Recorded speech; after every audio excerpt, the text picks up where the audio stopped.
നമസ്കാരം.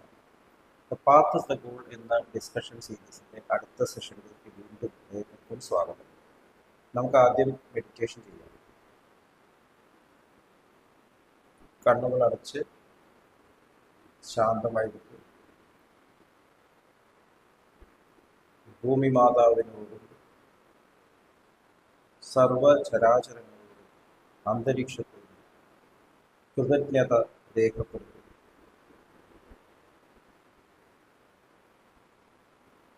ഭൂമി മാതാവിൽ നിന്നുള്ള ഹീലിംഗ് എനർജി കാലുകളിലൂടെ പ്രവേശിച്ച് ശരീരം മുഴുവൻ വ്യാപിക്കുന്നതായും ശരീരത്തിലെ എല്ലാ ഭാഗങ്ങളെയും എല്ലാ കോശങ്ങളെയും റിലാക്സ് ചെയ്യാൻ സഹായിക്കുന്നതായും അനുഭവം.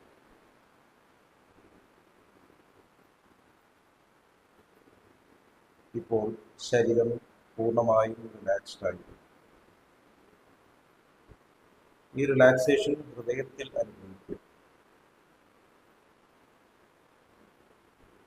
ഹൃദയത്തിൽ കുടികൊള്ളുന്ന സ്നേഹത്തിൻ്റെ സ്രോതസ്സിൽ നിന്നും ഉദ്ഭവിക്കുന്ന ദിവ്യപ്രകാശം മനസ്സിനെ ആകർഷിക്കുന്നതായി അനുഭവിക്കും. ആ ദിവ്യപ്രകാശത്തിൽ ജ്ഞാനം ആരംഭിക്കും. മനസ്സിൽ ചിന്തകൾ വരുന്നുണ്ടെങ്കിൽ മൃദുവായി അവയെ അവതരിക്കുക. ദിവ്യപ്രകാശത്തിൽ ധ്യാനം തുടരുക. Please start meditation.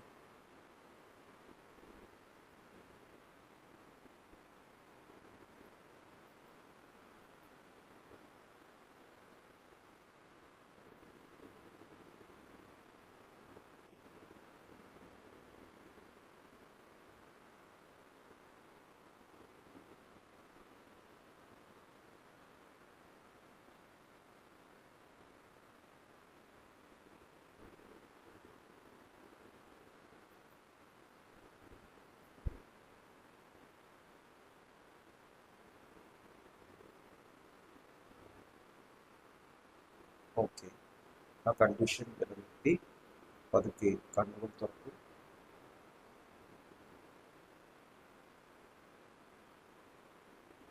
എല്ലാവരെയും ആർദ്രമായി ഹാർട്ട്ഫുള്ളസ് സഹജമാർ മെഡിറ്റേഷൻ സിസ്റ്റത്തിലേക്ക് സ്വാഗതം ചെയ്യുന്നു. ഈ സിസ്റ്റത്തിൽ ഇൻട്രോഡക്ടറി സിറ്റിംഗ്സ് എടുക്കാൻ ഉള്ള വഴികൾ ഡിസ്ക്രിപ്ഷൻ ബോക്സിൽ കൊടുത്തിട്ടുണ്ട്. നമ്മൾ എഡ്യൂക്കേഷനെ കുറിച്ച് ഡിസ്കസ് ചെയ്തുകൊണ്ടിരിക്കുകയാണ്. എഡ്യൂക്കേഷൻ്റെ സബ്ജക്റ്റീവായിട്ടുള്ള ഭാഗം പരാവിദ്യ എന്ന് നമ്മുടെ ഇന്ത്യൻ സ്ക്രിപ്റ്റേഴ്സ് പറയുന്ന ആ സയൻസ്, നമ്മൾ സയൻസ് എന്നുള്ള വാക്ക് ഉപയോഗിക്കുമ്പോൾ നമ്മൾ ഓബ്ജക്റ്റീവായിട്ടുള്ള അർത്ഥത്തിലേ മനസ്സിലാക്കാൻ സയൻറ്റിഫിക് ആയിട്ടുള്ള എവിഡൻസ് വേണം എന്ന് നമുക്ക് പറയാം. ഇപ്പോൾ സയൻസ് എന്നുള്ള ഈ വിശാലമായിട്ടുള്ള ശാസ്ത്രത്തിൽ സബ്ജക്റ്റീവ് ഭാഗമുണ്ട് എന്നുള്ളത് ഇപ്പോൾ ക്രമേണ റിയലൈസ് ചെയ്ത് വന്നിരിക്കുകയാണ്. ഇപ്പോൾ സൈക്കോളജി എന്നുള്ളൊരു വിഭാഗമുണ്ട്, സൈക്കോസൊമാറ്റിക് ഡിസീസസ്. അപ്പോൾ മനസ്സ് എന്നുള്ള ഒരു കാര്യമുണ്ട്. എന്താണ് മനസ്സ് എന്ന് മനസ്സിലാക്കുന്നത് എന്നതിന് മനസ്സ് ഉപയോഗിക്കേണ്ട ശാസ്ത്രങ്ങൾ നമ്മുടെ ഇടയിൽ വന്നിട്ടുണ്ട്. അപ്പോൾ ഇതിൻ്റെ അടുത്ത സ്റ്റെപ്പ് മനസ്സ് എത്തിച്ചേരേണ്ട ലക്ഷ്യത്തെക്കുറിച്ചിട്ടുള്ള ശാസ്ത്രം, അത് എഡ്യൂക്കേഷൻ സിസ്റ്റത്തിൽ പ്രാബല്യത്തിൽ വരും. പൂർണ്ണമായിട്ടുള്ള തിരിച്ചറിവോട് കൂടിയിട്ട് അത് നമ്മുടെ എഡ്യൂക്കേഷൻ സിസ്റ്റത്തിൻ്റെ ഭാഗമാണ്, സംശയമില്ലാത്ത കാര്യം. അപ്പോൾ ഈ സബ്ജക്റ്റീവായിട്ടുള്ള പരാവിദ്യയിൽ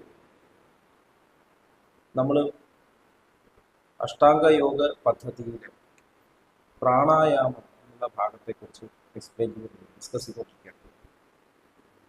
യമം, നിയമം, ആസനം, പ്രാണായാമം. ആ പ്രാണ എന്ന് പറഞ്ഞാൽ ഈ പ്രപഞ്ചത്തെ മുഴുവൻ റെഗുലേറ്റ് ചെയ്യുന്ന ആ എനർജിയാണ് എന്ന് നമ്മൾ ഡിസ്കസ് ചെയ്തു. ഈ പ്രപഞ്ചം മുഴുവൻ ചലനമാണ്. എനർജി മാറ്ററായി മാറും.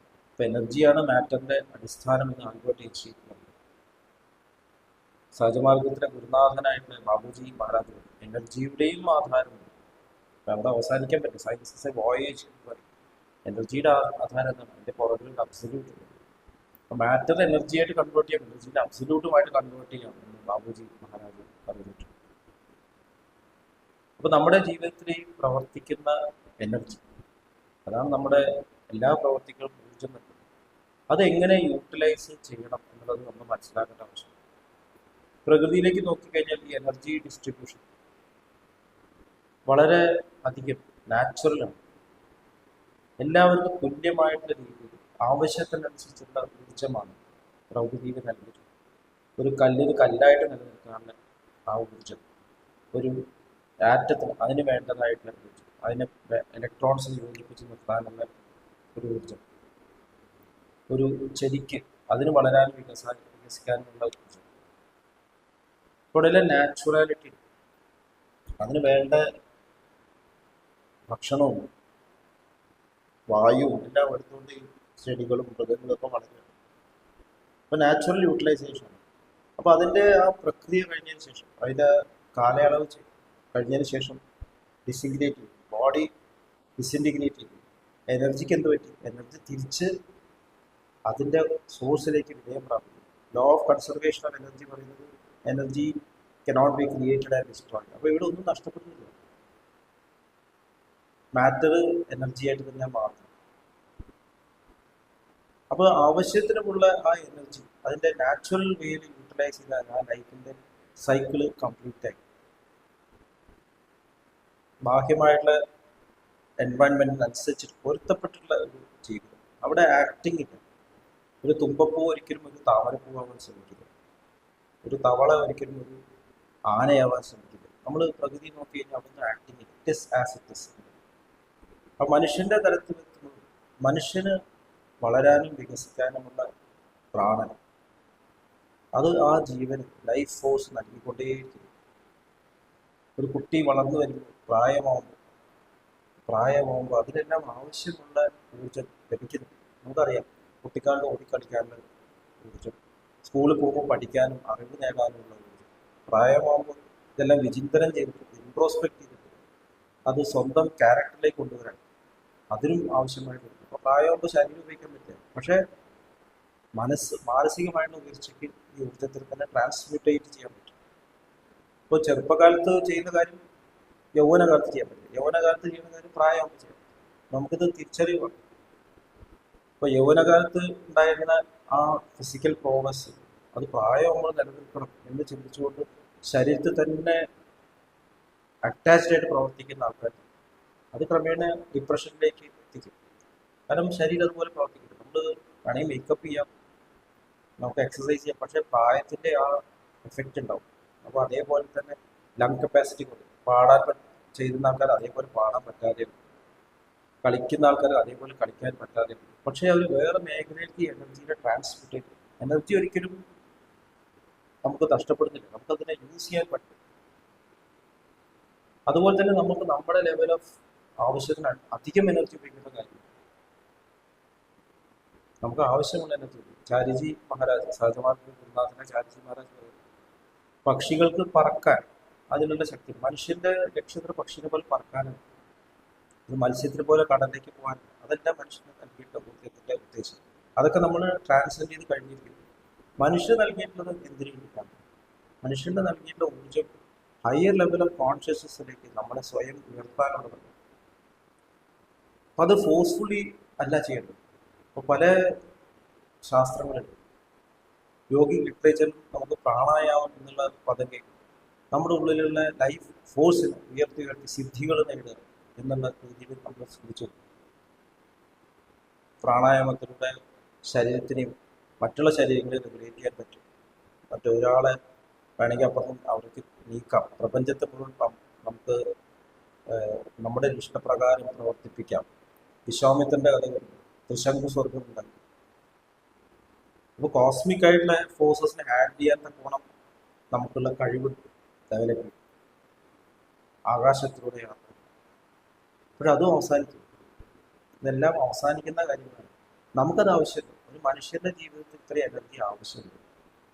ഈ കോസ്മിക് ആയിട്ടുള്ള തലത്തിലേക്ക് നമ്മുടെ എനർജി സ്പെക്ട്രം, എനർജി എന്നുള്ളത് ഒരു സ്പെക്ട്രമാണ് എന്നുള്ളത് നമ്മൾ ഡിസ്കസ് ചെയ്യും. ഏറ്റവും സ്ഥൂലമായിട്ടുള്ള തലത്തിലും ഏറ്റവും സൂക്ഷ്മമായിട്ടുള്ള തലത്തിലേക്ക് ഉള്ള ആ ഒരു സ്പെക്ട്രം നമ്മുടെ ഉള്ളിലുണ്ട്. നമുക്ക് എവിടെ വേണമെങ്കിലും നിന്ന് വൈബ്രേറ്റ് ചെയ്യാം. രാജസികം, സാത്വികം, താമസികം എന്ന് പറയും ഗുണങ്ങൾ. പക്ഷെ എവിടെ വൈബ്രേറ്റ് ചെയ്താലും അതൊക്കെ അവസാനം ഉണ്ടാകും.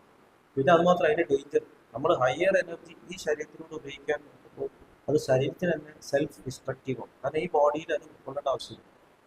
ഒരു 10,000 വോൾട്ടിൻ്റെ കറണ്ട് ഒരു ബൾബിലൂടെ പാസ് ചെയ്താൽ ബൾബിൻ്റെ സ്ഥിതി എന്തായിരിക്കും? അത് ബൾബിനെ ഡാമേജ് ചെയ്യും. കുറച്ചു നേരം പ്രകാശിക്കും, ബൾബിനെ ഡാമേജ് ചെയ്യും. അതുപോലെ പ്രാണായാമം എന്നുള്ള ഈ മെത്തേഡിലൂടെ നമുക്ക് ഹയർ ഫോഴ്സസിനെ യൂസ് ചെയ്യാനുള്ള കഴിവുണ്ടാകുന്നുണ്ട്. അതിൻ്റെ വിപരീത ഫലം നമ്മുടെ ശരീരത്തിൽ തന്നെ ഉണ്ടാവും എന്നതിന് സംശയമില്ല. നമ്മുടെ ശരിക്കുള്ള യാത്ര ക്യാരക്ടർ ട്രാൻസ്ഫോർമേഷൻ, നമ്മൾ കൂടുതൽ കൂടുതൽ കൂടുതൽ സ്നേഹത്തിലേക്ക് ഉയരുന്നു. ഇപ്പം ഞാൻ എൻ്റെ കുടുംബത്തെ സ്നേഹിക്കുന്നു, എന്നെ സ്നേഹിക്കുന്നു, ശരിക്കുള്ള സ്നേഹം, കുടുംബത്തെ സ്നേഹിക്കും, സൊസൈറ്റി സ്നേഹിക്കും, രാജ്യത്തെ സ്നേഹിക്കും.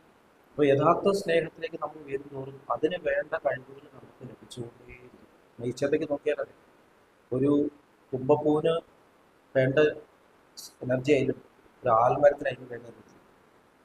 ഇക്വേലൻ ഡിസ്ട്രിബ്യൂഷൻ മനുഷ്യന് അതുപോലെയാണ്. നമ്മൾ എവോൾവ് ചെയ്യുമ്പോൾ മനുഷ്യൻ്റെ എവല്യൂഷൻ, മനസ്സിൻ്റെ എവല്യൂഷൻ, മനസ്സിൻ്റെ കൂടുതൽ കൂടുതൽ ഉയർന്ന തലത്തിലേക്കുള്ള പരിണാമം.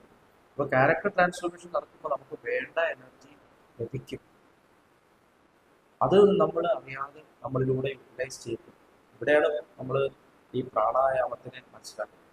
ആ പ്രാണായാമം എന്തിനു ചെയ്യണം? നമ്മളുടെ സാധന. അപ്പോൾ പരാവിദ്യയുടെ ഓരോ ഘട്ടവും നമ്മൾ കടന്നു പോകുമ്പോൾ ലക്ഷ്യം വിസ്മരിക്കുന്നു. ലക്ഷ്യം എന്ന് പറഞ്ഞാൽ പെർഫെക്ഷൻ എത്തുക. ആ ഗോള് നമ്മൾ വിസ്മരിക്കുന്നു. ആ ഗോള് വിസ്മരിക്കാതെ നമ്മൾ ഈ തരത്തിലുള്ള അപകടങ്ങളിലേക്ക് പെടുന്നു. അപ്പോൾ നമുക്കൊരു പെർഫെക്റ്റ് ക്യാരക്ടർ ലഭിക്കാനാണ് ഈ യാത്ര എന്ന് തിരിച്ചറിഞ്ഞുകൊണ്ട് നമുക്ക് ബ്രീതിങ് ഈ പാറ്റേൺസിനെ നമുക്ക് മാനേജ് ചെയ്യാൻ പറ്റും. സ്ട്രെസ് വരികയാണെങ്കിൽ ശ്വാസത്തിന് പതുക്കെ റെഗുലേറ്റ് ചെയ്യുക, ശ്വാസം പതുക്കെ വിടുക, എടുക്കുക, വിടുക. സ്നേഹം ഹൃദയത്തിൽ നിറയുന്ന പോലെ അനുഭവിക്കുക, സ്നേഹം പ്രപഞ്ചം മുഴുവൻ വ്യാപിക്കുന്ന പോലെ. അപ്പോൾ നമ്മുടെ ഹൃദയത്തിൽ സ്നേഹം എക്സ്പാൻഡ് ചെയ്ത് അപ്പോൾ മനസ്സിൻ്റെ ഡൈവേർഷൻസ് കുറയുന്നതായിട്ട് കാണാം. എന്തിനാണ് ഇത് ചെയ്യുന്നത്? സ്ട്രെസ്സ് കുറഞ്ഞാൽ, സ്ട്രെസ്സ് കുറഞ്ഞ് പിന്നെ മനസ്സിന് അടുത്ത ലെവലിലേക്ക് എത്താൻ പറ്റും. സ്ട്രെസ്സ് കുറഞ്ഞിട്ട് പിന്നെയും വേണ്ടാത്ത കാര്യങ്ങൾ ചെയ്യാൻ പറ്റില്ല. സ്ട്രെസ്സ് കുറയുന്ന സ്ട്രെസ്ഫുൾ ആയിട്ടുള്ള ഒരു മനസ്സിന് ധ്യാനിക്കാൻ സാധിക്കും. ധ്യാനിക്കാത്ത ഒരു മനസ്സിന് ഒരിക്കലും സമാധാനം കിട്ടില്ല. സമാധാനം കിട്ടാത്ത ഒരു മനസ്സിന് എങ്ങനെയാണ് ഉയരാൻ സാധിക്കും? അപ്പോൾ നമ്മുടെ ലക്ഷ്യം വിസ്മരിക്കാതെ തന്നെ ഈ പ്രാണായാമത്തെ നമ്മൾ യൂട്ടിലൈസ് ചെയ്യാൻ പഠിക്കും. ഹാർട്ട്ഫുൾനെസ്സിൽ നമ്മുടെ മാസ്റ്ററായിട്ടുള്ള രാജി, സൂര്യനാടി, ചന്ദ്രനാടി, നമ്മുടെ മൂക്കിൻ്റെ 2 നോസ്ട്രിൽസ്, ഒന്ന് സിമ്പത്തറ്റിക് സിസ്റ്റം, ഒന്ന് പാരാസിമ്പത്തറ്റിക് സിസ്റ്റത്തിനെ പോലെയാണ് കൺവേ ചെയ്തിട്ടുള്ളത്. അപ്പോൾ നമുക്ക് സ്ട്രെസ്സ് വരികയാണെങ്കിൽ നമുക്ക് ഇടത്തേ മൂക്കിലൂടെ ശ്വാസം വലിക്കാം, വലത്തേ മൂക്ക് അടച്ചു വയ്ക്കാം.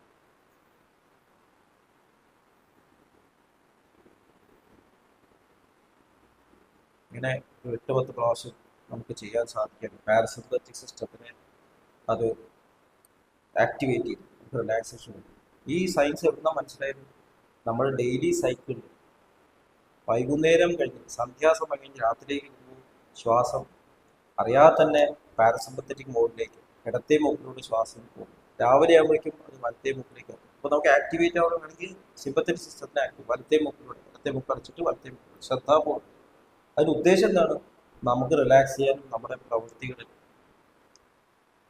സ്നേഹത്തോടു കൂടി പങ്കെടുക്കാനും മനസ്സിൽ ഉയർത്താനും വേണം. ഈ തിരിച്ചറിവ് നമുക്ക് എപ്പോഴും വേണം.